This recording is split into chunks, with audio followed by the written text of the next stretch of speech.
Good afternoon, everyone, and welcome to another edition of Recruit Military Live, a continuing series of live broadcasts covering all things military transition, veteran employment, mil-spouse employment, and much, much more. My name is Lucas Connolly, retired U.S. Army officer and former TAP program manager, here to share with you the ins and outs of making the move to the civilian world of employment.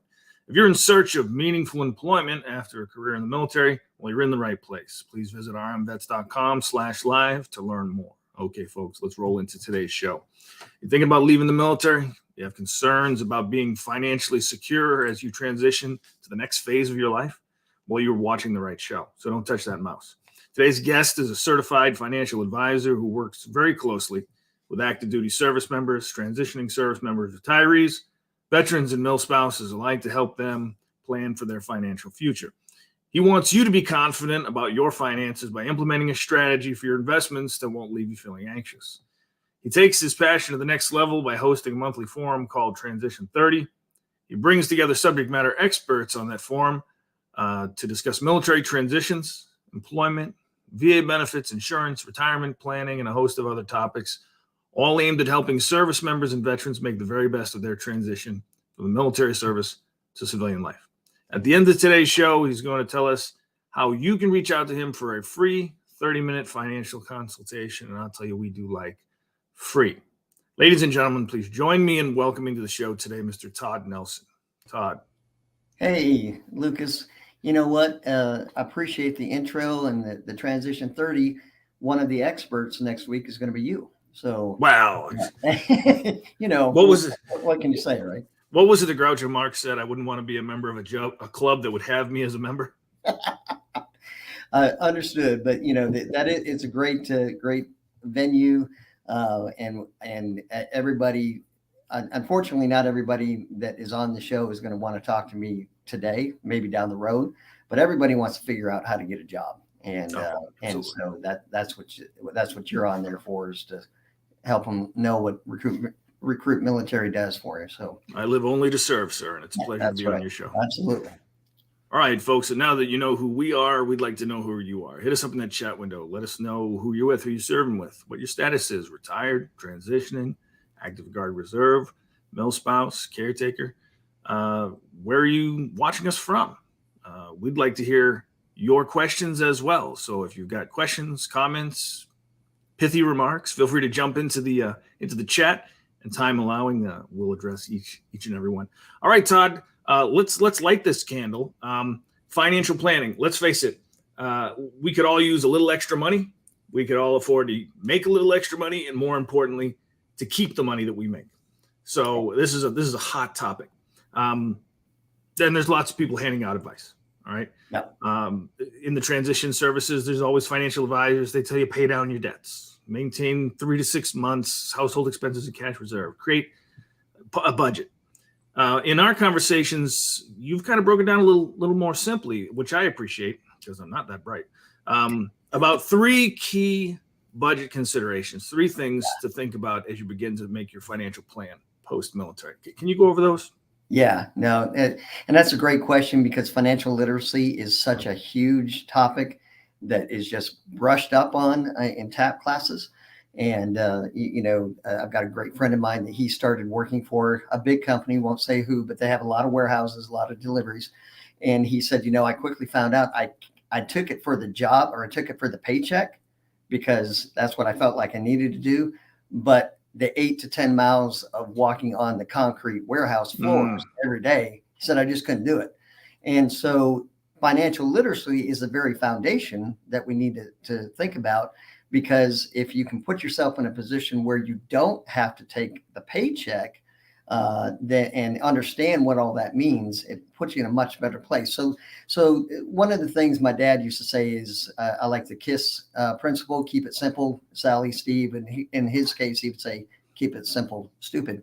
And I was okay with that, because there is something about keeping it simple. Finances don't have to be rocket science. And the first thing is, how much money is necessary? That's your budget.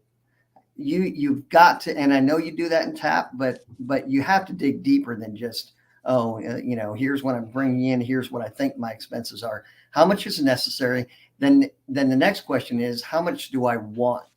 In other words, what planning and what investments and what do I need to do to get to the place where in 10 years I've got clients that are 50 and at 55 because they've got a 20 plus year pension, VA, they want to be done. They just want to simply be done. So you got to know, where do I want to get to? How much do I want? And then what is my plan? How do I get from here to there? A lot of times what that includes is, just like we're talking about for Transition 30 or this show, find a mentor, find an SME, find somebody that has been there, has done that. Don't just take your battle buddies, word for it, because a lot of military go into my field, which is perfectly fine, but then they work for a company that wants them to push a certain product. And I just had a client call me. He said, Todd, he said, the reason I didn't want to go with anybody else but you is my guy called me that I had served in, but he wanted me to buy a $2 million whole life policy. I mean, it was going to be thousands of dollars every month. And he said, I don't need it. I couldn't afford it, but that's what he offered me. So find somebody that you can trust, find a mentor, find an SME in all these different areas. And that'll help you to start to navigate the financial process. And I compare that to a recent experience that I had at the dentist, strangely enough, right? I took my daughter to 3 different dentists, and all 3 of them said she needed braces. Yeah. It probably had nothing to do with the $14,000 price tag that was probably going to help them pay for the Mercedes in the parking lot. But they all seemed to come to the same conclusion, that I needed to pay them a large sum of money. So I always am cautious, be careful who you take advice from, especially if they're trying to make money off you. That's it. All right. Well, speaking of insurance policies, let's attack that one. We get the SGLI when we're in the service. Most of us don't think about it. Of course, when you're 18 or 24, you think you're going to live forever. You're bulletproof. What are you worried about? Life insurance. They shove a piece of paper in front of you and they say, okay, hero, check next to the amount that you want. Yep. Most of us just max it out because we don't want our spouse to be mad at us, but we don't really think about it. Now, when it comes to transition and that coverage goes away, now we have to seriously think about it. How much we need, where's it going to come from? Can you break this down for us? Yep, absolutely. Well, first thing is VGLI is there for a reason, right? With what you're doing in the military, there are things that can happen that are not your fault, but make you uninsurable. And that's one of the things that you need to understand. VGLI is not there to just somehow benefit the government. It is there for a very valid particular reason. And it has gone up to $500,000. It used to be $400,000 minimum. Now it's $500,000. But here's the thing, a couple of things you need to consider on the SGLI, VGLI conversation. First of all, is that it's a real two-edged sword, because the other thing that you're doing in this transition process is you're going to the VA. You're getting all your evals up to date, your all your record keeping, all of that. You might be in your BDD process, whatever the case is. The thing that you need to understand is that BDD process is going to help you on your VA, but it could disqualify you for getting private life insurance. Okay. Because now all of those things that weren't documented or weren't in your record now are in your record. And the private life insurance company is going to look at that and say, we can't insure you. So make sure that you know that have your life insurance locked in with whoever you're going to go with before you start all your VA evals, and you'll be in a good place. The second thing is that a lot of people look at it and they say, well, VGLI, it's really cheap. And so what I did is I pulled some numbers, Lucas, and if you just go to va.gov, you can find some of this information. So for a service member that's getting out 30 to 34, they can get VGLI for $45 a month. That's $50,000 or $500,000 a month. That's not terrible. In a lot of places, that's pretty good. But once you go to 50 to 54, okay, you're $165 a month. And when you go to 60 to 64, it's $495 a month for that same $500,000. So it goes up very quickly. And one thing you need to realize, the max is $500,000, but with what we do, the rule of thumb is that you want to take 12 to 16 times your normal income, so that if something happens to you, your family has not set for life, but you're set for several years. And normally that's about, so if you're making 50,000 a year, 12 to 16 times, about $600 to $800,000 is kind of the benchmark that you want to look at for insurance. So a lot of times VGLI doesn't get you to the place where you're fully protecting your family. So, and correct me if I'm wrong, generally speaking, the need for coverage kind of operates on a bell curve. Yep. Yeah, more at the center of your life when there are people that rely on you. Later, as you get older and you become an empty nester, your kids are out of the house, and it's now just a matter of settling final Yep. expenses. And typically that's the case if you get into a little bit more wealthy situations. Life insurance can become a tax strategy and some of that. But for most you and me, that's exactly the case that we find ourselves in. So. Okay, awesome. Now, one of the other things that service members have to take a look at as they approach that end of service date is survivor benefit plan. And I know nobody told me anything about survivor benefit plan, often referred to the SBP. I didn't know anything about it until somebody shoved that piece of paper in my face and said, check here or here. And if you check here, your spouse has got to tell us that they understand that you've opted out. Can you just kind of talk for a minute about what it is and why it's important? Yeah, and this is a controversial subject for some reason, and it shouldn't be. I know a lot of folks that work for the government, they consider SBP to be mandatory, and I get it, but it really does boil down to it's based off of your personal situation, and let's break that down a little bit. So typically, you have to. You're correct. If you want out of SBP, you have to opt out, and if you have a spouse that would depend on that, they have to sign and opt out of it as well. And one of the things to realize is check with your VSO on this, because as recently as December of last year, with the National Defense Authorization Act, some of those requirements, it used to be that once you were opted in, you couldn't opt out. And once you were opted out, you couldn't opt in. That new act has changed some of the availability.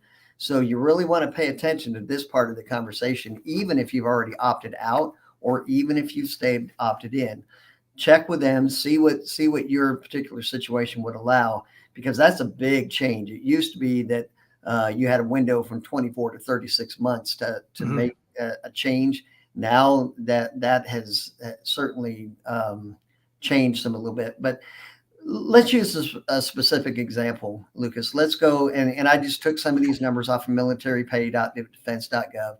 And let's just say that you've got an E9 and that their pension after 20 plus years is about 46,000, a little bit and change. Okay.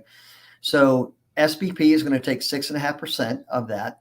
And what you need to realize is that's your first year premium. And as you get cost of living adjustments, COLA adjustments with your pension, your SBP also gets adjusted. So it's going to go up. But if we just think about a 38-year-old, he put his 20 in, went in at 18, now he's 38.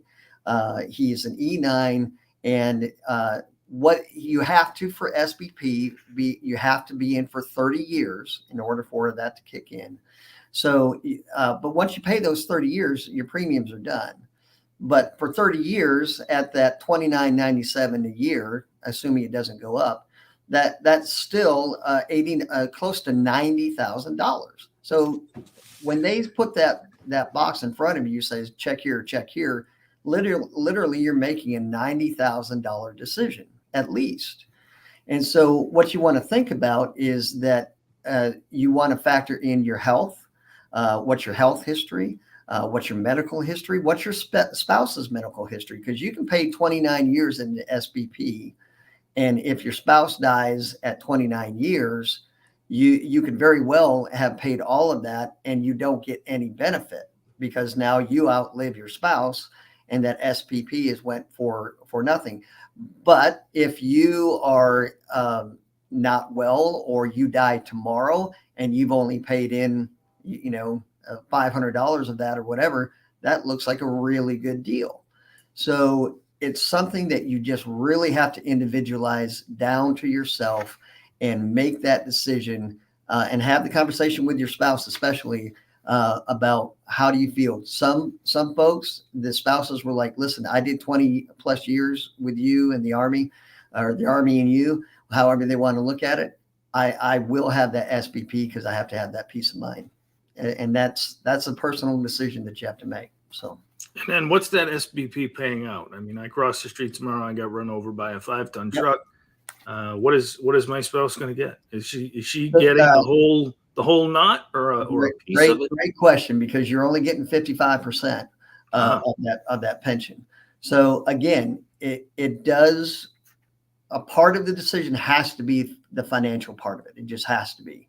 Here's what I would pay if I'm going to, have an annuity or a life insurance policy instead of the SBP. Here's what we will use. And any financial professional should be able to walk you through some of those numbers. But then there's also that emotional and psychological and all of those things that go into it that you have to weigh in as well. Okay. All right. Great. So we talked about SBP. Let's talk about BAH. I remember having a conversation with my brother. My brother, who was he was in the service. He got out many years ago, before I did, and he was about to leave the military from Fort Campbell, and he was about to relocate to the civilian housing market, and he was very frustrated. He said, "I don't understand the housing prices are so high." And one of the things I said to him is I said, I don't know a lot of 22-year-olds with a 2,000 square foot split level 4-bedroom ranch and attached garage. You may want to adjust your expectations. All right. So as we look at BAS and BAH, what should our transitioning service members consider? You know what? That is such a huge consideration, Lucas, because the fact of the matter is that when most people are putting together how much do I need, they completely forget that BAS, BAH, it all goes away. And so when you're factoring that in, something as simple as how much should I, when you're in your out processing, they'll have another checkbox. How much do you want withheld on, say, your pension? And something as simple as that can be a multi-$1,000 decision in a time when, especially like VA payments, they're running 3 to 6 months behind to initially get started up, and a lot of my clients are saying that, so you might be in the middle of the place where you really need that money, but then all of a sudden you get hit with like a tax bill, for instance, because you didn't realize, okay, it's going to be a lot more expensive because of BAS and BAH going away. But also, like for instance, if we take that same E9, so you're making $46,000 in pension, and depending on the state that you live, that can be taxed.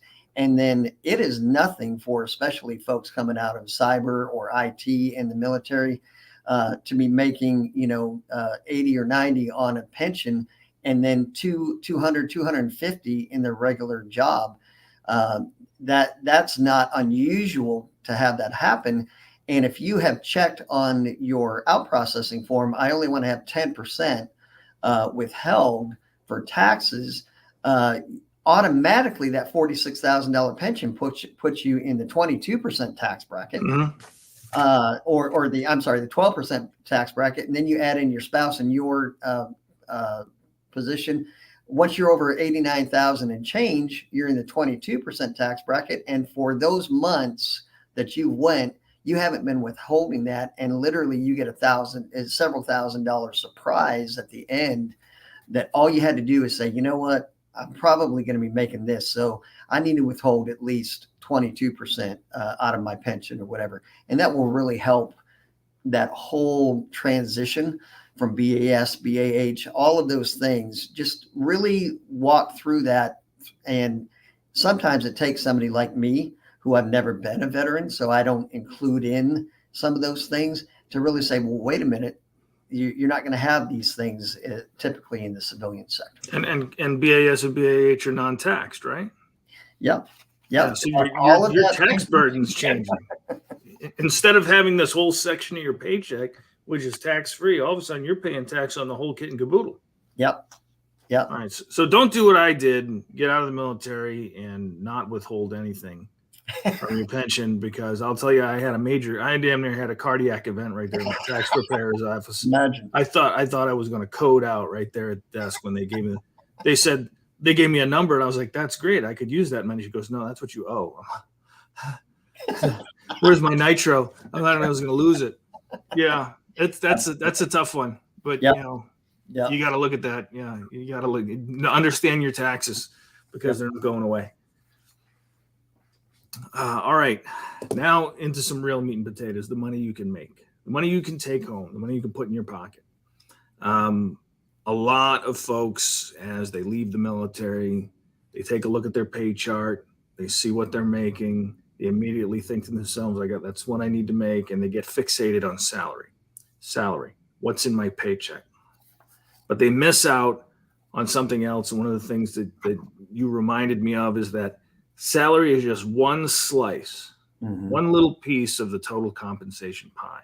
Yeah. Can you explain for us, what do we mean by total compensation, and what are some considerations? Yeah. And actually, Lucas, you're the one that was a catalyst for getting me started on this. In a previous show, you asked me an out of the blue question, which was a great question.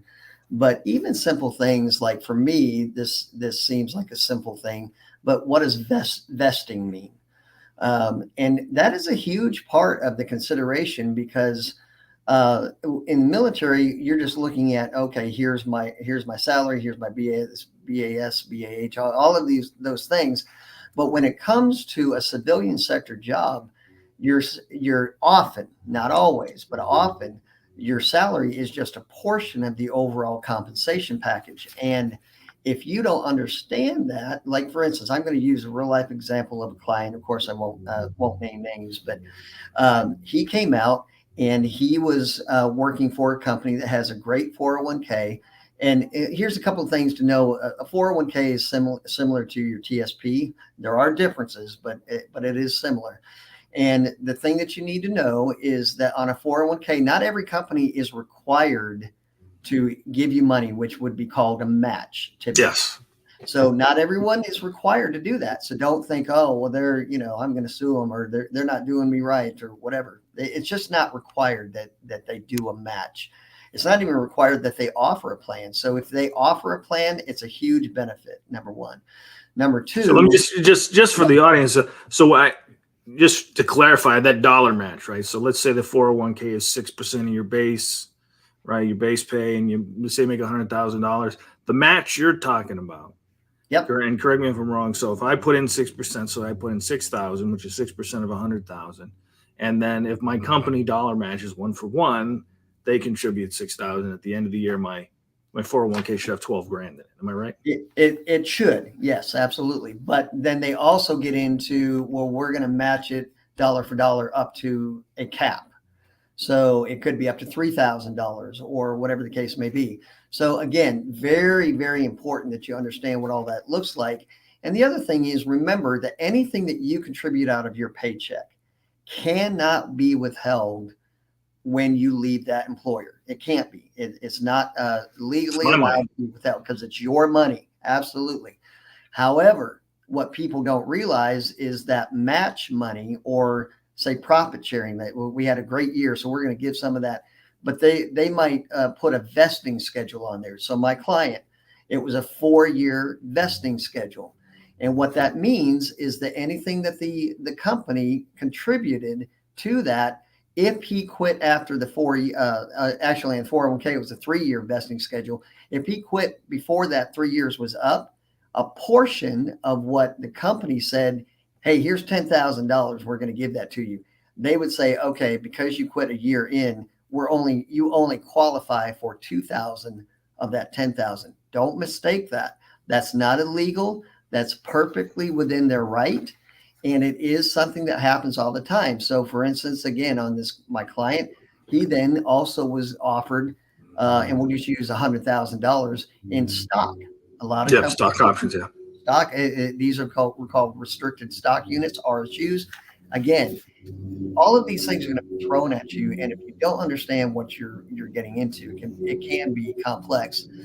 But they had a 5% vesting schedule for the first year, 15% for 2 years, 40% third, 40% fourth. Does it mean like, is that only a certain amount that they could liquidate, they could sell? What that meant is, so let's say $100,000.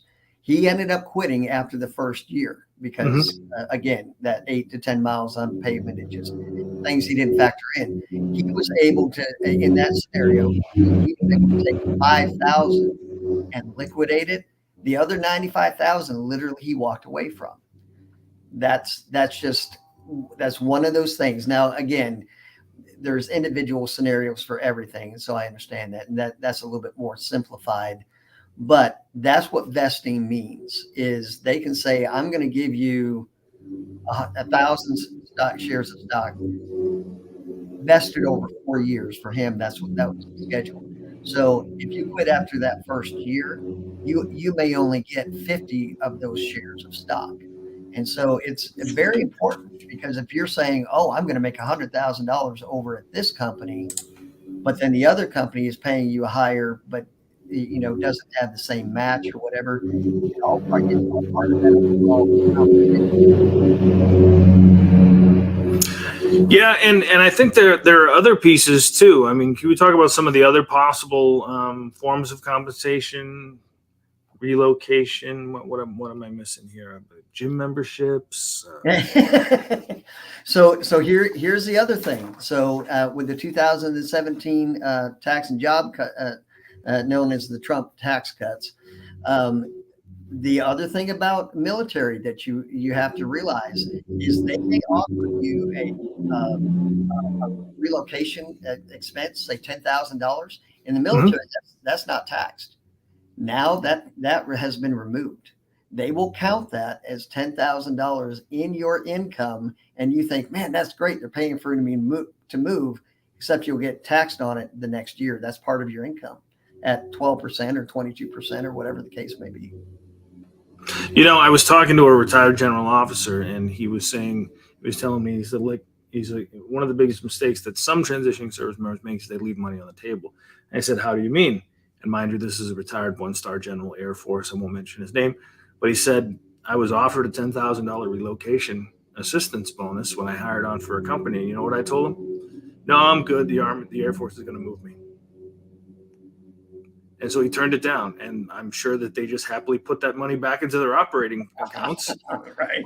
And it was a cash bonus, not a reimbursement. Oh, wow. Yeah. So he said a month later, when he realized what he did, he just kicked himself. He's like, "I just said no thank you to 10 grand." Right. Because correct me if I'm wrong, you've got reimbursable fee costs, and then you've got cash, right? Cash is just boom, move to New York. We want to hire you. Here's 10K. The other one is what? It's like, give us your expenses and we'll reimburse you your costs. Is that about right? So and that's the thing that has changed is cash reimbursement.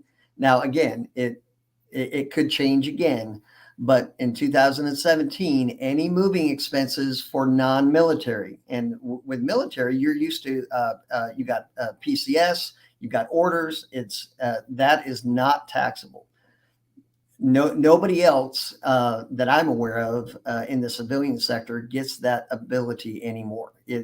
Even if they offer you that $10,000 relocation bonus or just give you the cash, all of that counts towards your income. So, I mean, yes, he turned down $10,000, but he would have been taxed on it. Yeah, he realistically only turned down like $7,500. Right. So, all right, so folks, so listen, when you get that $10,000 check from that big company who wants to hire you, do not go out and spend all 10K unless you want to have a heart attack down at your local tax preparer's office, like I almost did. Hey, we've got a great question here from Christopher Marquez.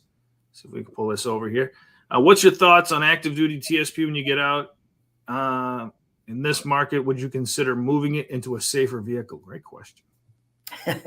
That is a great question. So one of the things that you need to realize is that the G fund, for instance, that is congressionally mandated to have certain returns. Now, historically, they have been low returns. But if you're the type of person that your risk is I don't want to ever see a red mark that shows that you've lost money.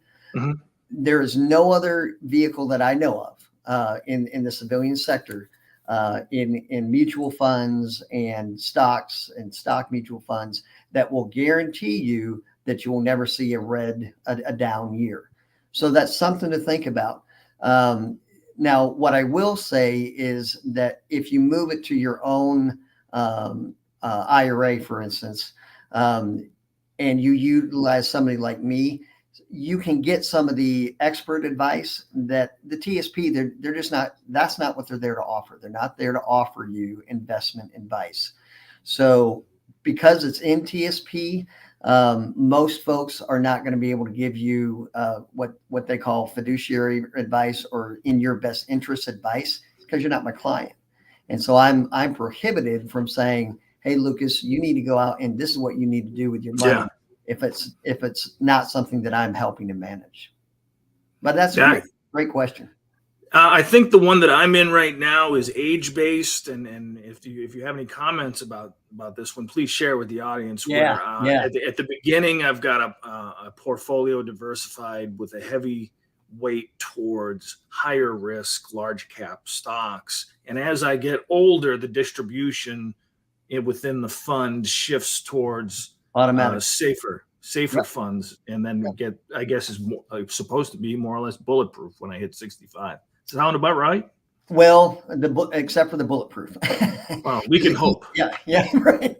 Yeah, so those are the L funds in the TSP, and that can be a whole nother conversation. There's been a lot of changes in the TSP platform. There's a new investment window and some of those things, but the L fund is automatically, it adjusts every year that you get closer. So one of the downsides of the L fund is that it is a one size fits all. And for instance, I have a client that has a 2040 fund.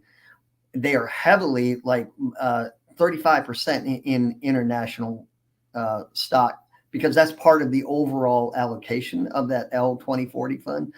And the problem is international right now is not doing very well. And so, but because it's a one size fits all, you don't really have that choice to say, you know what, I'd prefer not to be in the international space right now. So that's the only thing that you want to look at on the L side. But you're exactly right. As it gets closer to your retirement date, the whole idea is that you're going to retire in 2040. And so it's going to become more and more conservative as you get closer to 2040. And I tell you what, Todd, you're absolutely right. We could hold a whole nother conversation, but we're just getting stretched for time as we wind this down and head to the finish line. If you had an opportunity to give one piece of advice, just one piece of advice to a transitioning service member in 30 seconds or less on their financial planning, what might it be? Yeah, just use the rate strategy. For me, what that means is review your goals, assess the tools you have to achieve your goals, tailor your solutions, and then execute your plan. Just rate it out. And most military are perfectly comfortable with that idea, especially on the execution. But that's where most are going to fail in the financial side of it, is they're not going to execute. So I'm going to write that down. We love our acronyms in the military. I know it. More acronyms, the better. They don't even have to mean anything. Trust me. All right. Todd, if some of our folks in the audience want to hear more from you, tell them about how they get that free 30-minute consultation. Yeah. Well, first of all, remember next Thursday, Lucas and I and about 10 other SMEs are going to be on the Transition 30 call. Look me up on LinkedIn, Todd Nelson. I'm in Nashville, Tennessee is where I'm at. Look me up. I've got all kinds of information on that Transition 30. That's number one. If you want to have a 30-minute call with me where we talk about your individual situation, just remember, I can't give you advice if you're not my client, but I can give you generalized advice like we're talking here. And reach out to me. My number is 615-302-2488. Todd.Nelson@edwardjones.com, or hook up with me on LinkedIn and just DM me and let me know you'd like to take advantage of that 30-minute call. We'll get it set up. 30 minutes well spent if it puts money back in your pocket or helps you save the money that you've earned. Todd, thank you very much for being on the show. We really appreciate it. And folks out there in the audience, if you haven't already done so, do yourself a solid and go to www.recruitmilitary.com RecruitMilitary.com, where you'll find over 400,000 job opportunities from more than 16,000 employers coast to coast, around the world and around the corner. Recruit Military is on a mission to help veterans, transitioning service members, and mil spouses find meaningful employment. And for those who enjoy our content, be sure to tune in on the 25th of October when Raul and Gabby will be hosting a subject matter expert to talk about the stress of transition. Stress it'll be probably a lot less if you listen to somebody like Todd and how you manage your finances. Until then, this has been Lucas Connolly from Recruit Military. Good luck and Godspeed. Thanks, Lucas. Good luck.